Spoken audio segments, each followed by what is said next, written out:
Je suis Jacqueline Mottet, au départ Jacqueline Bessel, la fille du directeur de la carrière du Rocher Coupé.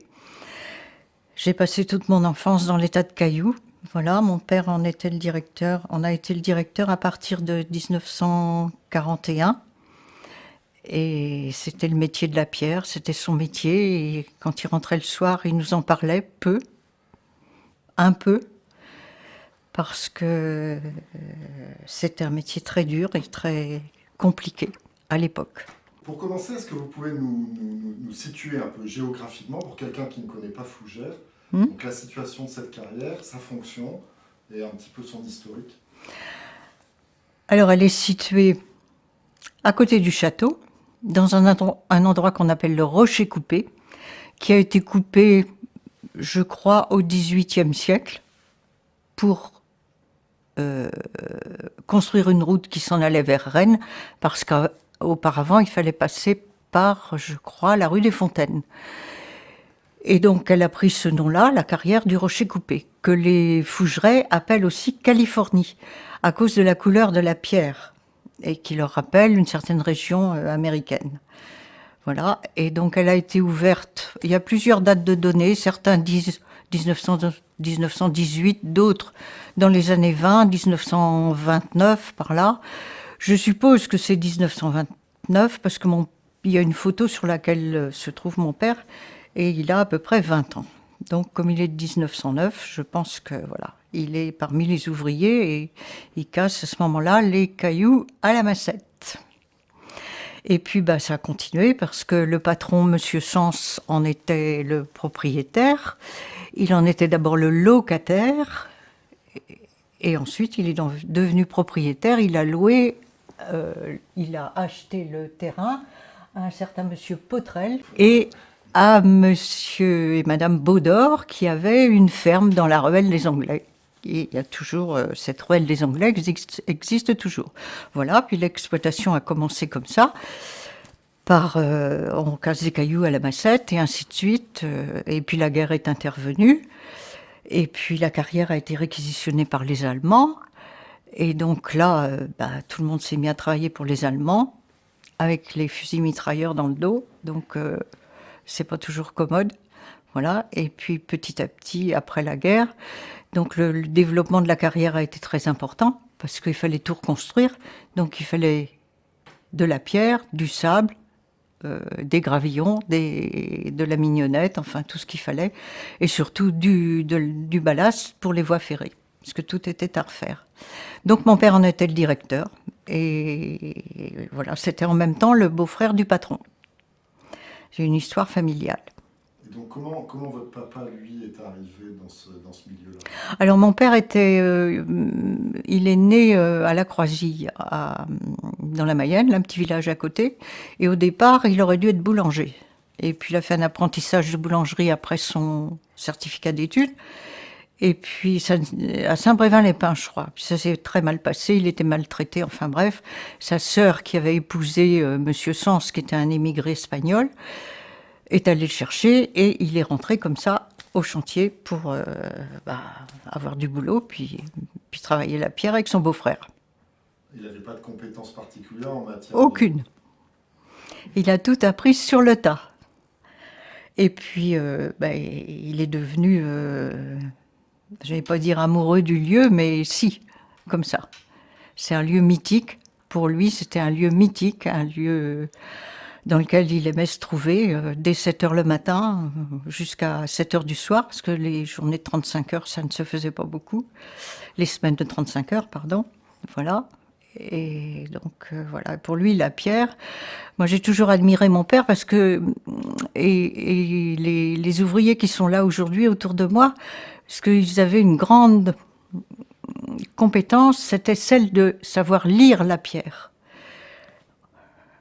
Et ça, c'est pas donné à tout le monde. D'ailleurs, c'est une roche cornéenne, un peu schisteuse, qui se détache par plaques et par grosses boules, et qu'il faut après recasser. Donc, il trouvait de temps en temps à l'intérieur des morceaux de quartz. Et ça, il avait l'impression de découvrir une perle. Donc, pour lui, donc il arrivait toujours vers nous avec ses morceaux de quartz blanc. Là, il y en a un sur la table derrière moi. Et je les garde précieusement parce que il apportait ça comme un trésor. On a trouvé du quartz. C'était tout blanc, c'était quelquefois mélangé à de la gangue et pas toujours pur, mais pour lui, c'était la perle du chantier. Quand vous étiez enfant, vous aviez quelle relation avec cette carrière? C'était uniquement à travers ce que votre père vous en disait, ou physiquement, il vous arrivait de... Alors, c'était, oui, physiquement, parce qu'on passait notre temps dans les tas de cailloux. Absolument, avec Julien qui est là à côté de moi, son frère aussi qui n'est pas là aujourd'hui parce qu'il n'a pas pu venir, mais on était gamins et c'était un lieu de vie, un lieu de jeu. Personne ne s'occupait de nous, on jouait toute la journée dans les tas de pierres. On pourrait plus faire ça aujourd'hui, mais c'était comme ça. Oui, il n'y avait pas la réglementation. Non, il n'y avait pas de réglementation et puis bah, ça faisait partie d'un lieu mythique et voilà, on avait tout loisir de jouer là du matin au soir pendant les vacances, c'est certain. Cette carrière à Fougères, elle est réputée, elle est connue. Oui, absolument. Très réputée parce que vous avez là une carrière en pleine ville. Donc au départ, bah, tout s'est bien passé. Oui, tout s'est bien passé. Entre les allers et retours des camions jusqu'à la gare, quand il y avait encore la gare. Aujourd'hui, il n'y a plus de gare, vous ne pouvez plus rien voir. Et puis petit à petit, bah, les riverains se sont inquiétés du trop de poussière, du bruit des mines, enfin voilà. Et puis, bah, elle a été fermée en 1999, je crois. Et en 2000, la ville de Fougères l'a rachetée. C'est absolument magnifique. Il y a, il y a eu un creux, enfin, elle a été creusée parce que la pierre était d'abord, comment dire, extraite sur la falaise. Et puis, petit à petit, elle a été extraite en profondeur.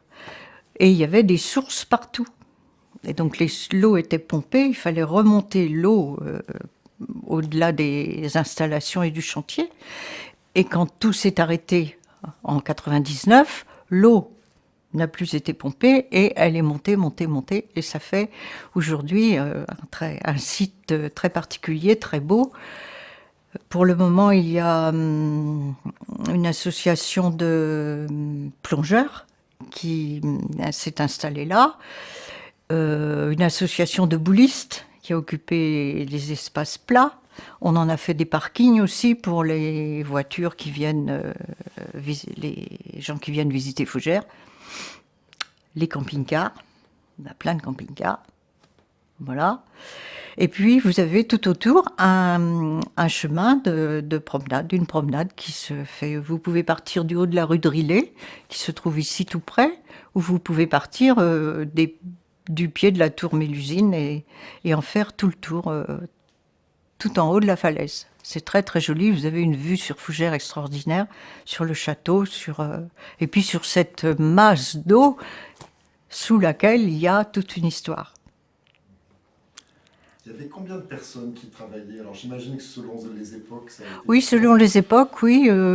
Dans les années 40, je dirais bah, une quarantaine de personnes, et puis il y a eu jusqu'à peu près 80 ouvriers.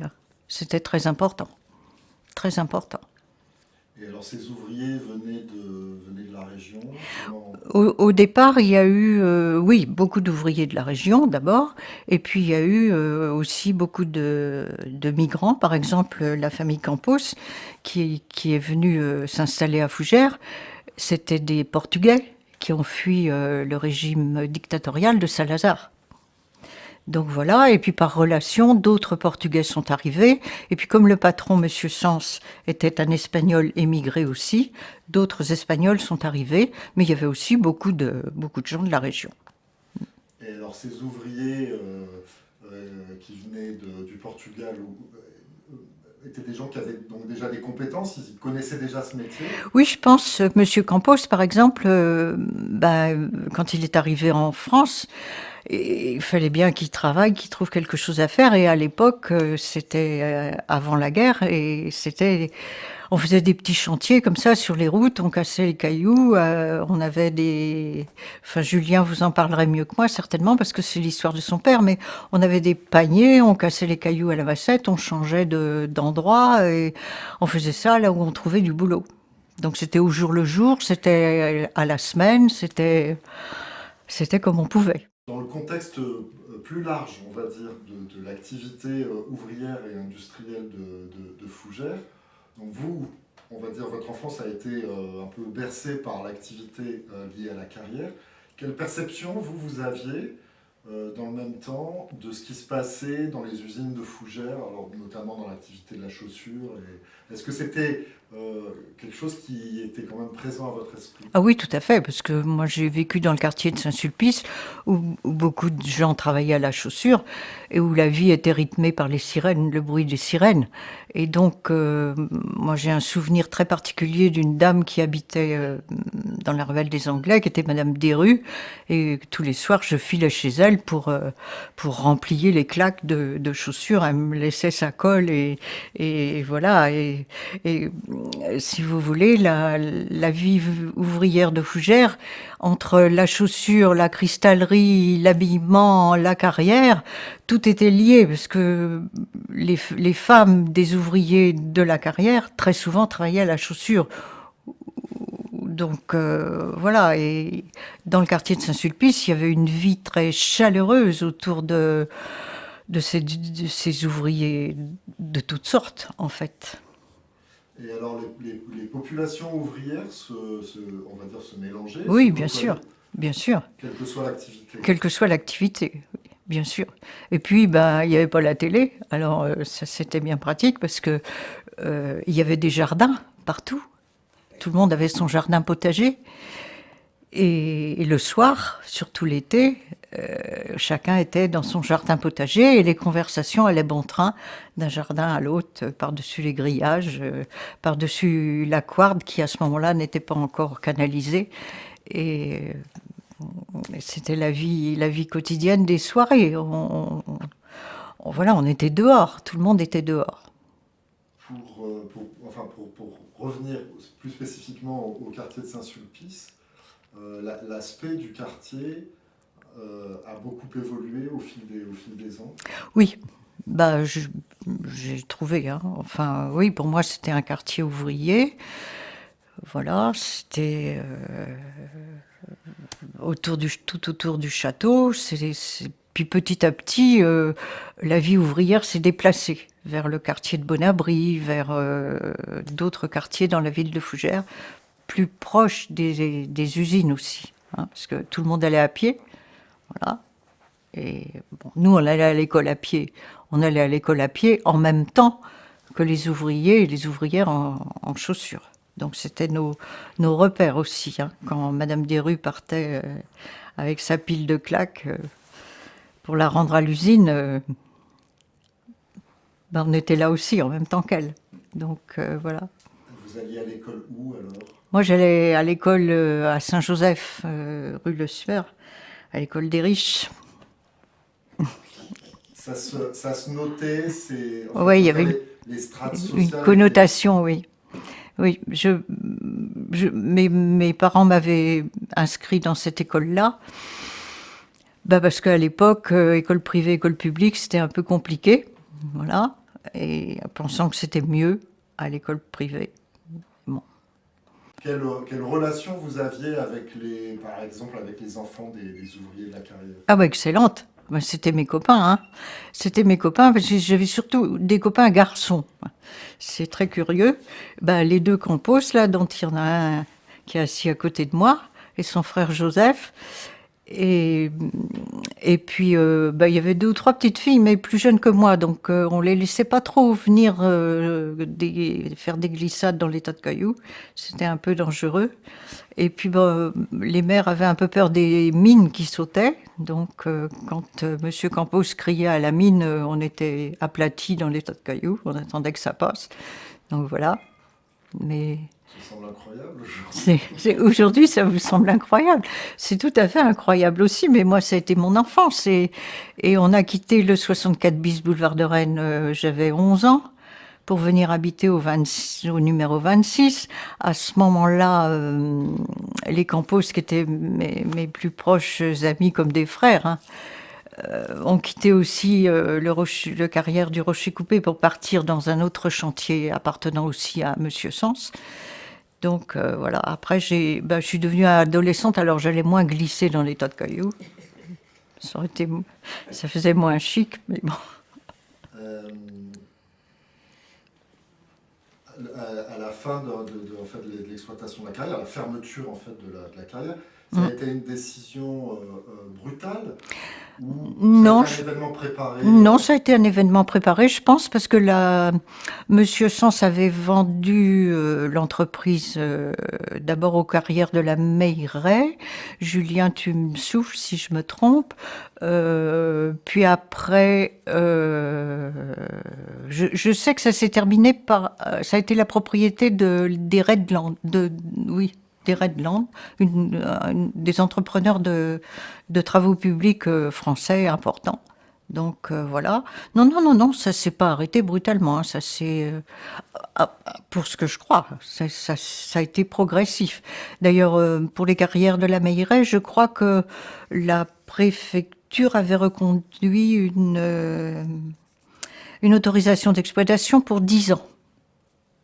Bon, parce que c'est vrai que ça posait des problèmes. Enfin, les gens... Enfin, au départ, personne ne se plaignait de rien. Mais après, on s'est plaint des mines, des maisons qui tremblaient, des fenêtres qui tremblaient aussi, de la poussière, enfin bref. Donc voilà, il y a eu des pétitions, enfin bon. mais alors du coup, le personnel de la carrière, Mm. en fait, qu'est-ce qu'il est advenu de ces gens-là? Bah écoutez, je ne sais trop rien, hein. Certains, je les ai suivis. Monsieur Frémy qui est là, Monsieur Gautry qui est décédé, Monsieur Le Sueur, enfin plein d'autres qui étaient avec mon père, qui étaient des ouvriers, mais qui étaient aussi... il y avait un lien très amical et très fort et très affectif entre eux. Donc voilà, et puis ils étaient plus vieux que moi et la vie, c'est la vie, c'est la mort, et voilà. Mais bon, c'est comme Alors, ça. à Saint-Sulpice, il y avait une autre activité que vous n'avez pas citée. Et qui, La laiterie Nazar. Hmm. quel souvenir vous gardez Mais écoutez, Monsieur Nazar, le père, alors, et mon père étaient très amis. Donc, la laiterie Nazar, moi j'ai dû la visiter une fois quand j'étais gamine, après, je ne sais plus. Donc, je me souviens surtout des terrains de tennis qu'il y avait dans les jardins de chez Monsieur Nazar. Ça m'avait impressionné. Et puis, non, c'était des exploitants d'entreprises très, très liés entre eux, c'était très chaleureux, il n'y avait pas de, il y avait pas de enfin, c'était simple, je vais vous dire ça comme ça. Alors, sans parler directement de ce qui se passait dans l'enceinte de la laiterie, l'activité de la laiterie, elle était perceptible depuis l'extérieur, depuis les rues de Saint-Sulpice. Ah oui, absolument, par le parfum, déjà. Et puis les camions. Alors, le parfum? Je sais pas, ça sentait un peu le fromage, un peu le lait, un peu... Ouais, mais ça n'était pas dérangé pour autant, hein. Elle était installée le long du Nanson, elle était bien là. Le Nanson a des pouvoirs magiques, vous savez. Et les camions? Et les camions Nazar, oui, qui faisaient comme les camions de la carrière, hein, les allers-retours, les allées et venues, le ramassage du lait, enfin, que sais-je. Donc voilà, mais bon, personne ne s'offusquait de ça, hein. Enfin, non, pas dans mes souvenirs. Pour quelqu'un qui n'est pas de fougère et qui arrive aujourd'hui, qui visitent la ville, en fait, tout se passait ouvrier, industriel, artisanal parfois.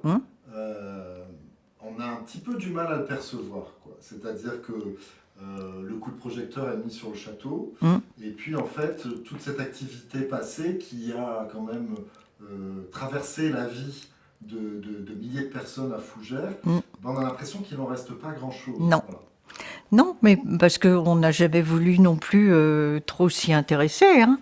Voilà, c'est tout simplement ça. Moi, j'ai souvent parlé avec Nelly Évrard en lui disant, mais bon, la chaussure, c'est vrai, c'était très important et c'était formidable. Mais il y avait aussi cette vie ouvrière à la carrière qui, maintenant, elle est enfouie sous l'eau. La mémoire, elle est sous la masse d'eau qui est là. Donc moi, je m'efforce, avec les documents que j'ai, j'en ai pas beaucoup, de conserver cette mémoire. Je l'ai écrite. Julien a écrit la sienne. Donc voilà. Bon, maintenant, après, il n'y a pas grand-chose aux archives municipales. Pourquoi, selon vous, est-ce que c'est si important de transmettre cette mémoire? Ben parce que c'est l'histoire de toute la ville. Toutes les industries étaient liées les unes aux autres, hein. Vous savez, c'est comme ça, c'est tout. Et c'est très important, ça nous a construits. On a grandi là-dedans, on a grandi avec. Ça fait nous souvenir.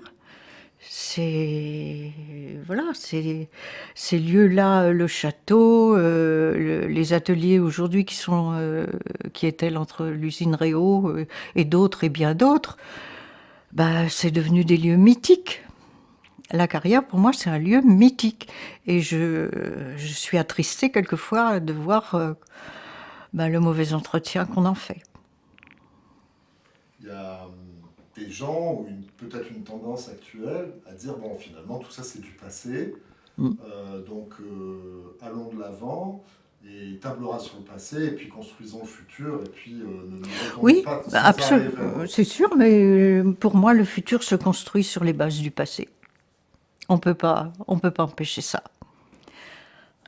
C'est pas possible. C'est pas possible. Tout simplement pas possible. Pour moi.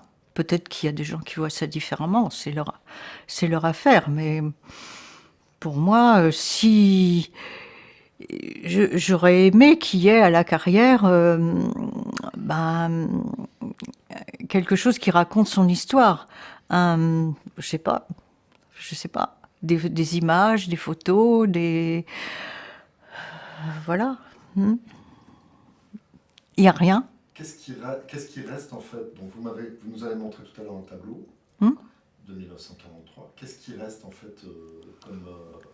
Mais il reste quelques documents. Moi, j'ai des photos de mon père, du chantier. On n'en faisait pas beaucoup parce que c'était pas la mode de faire des photos de tout comme ça, comme on en fait maintenant, en toutes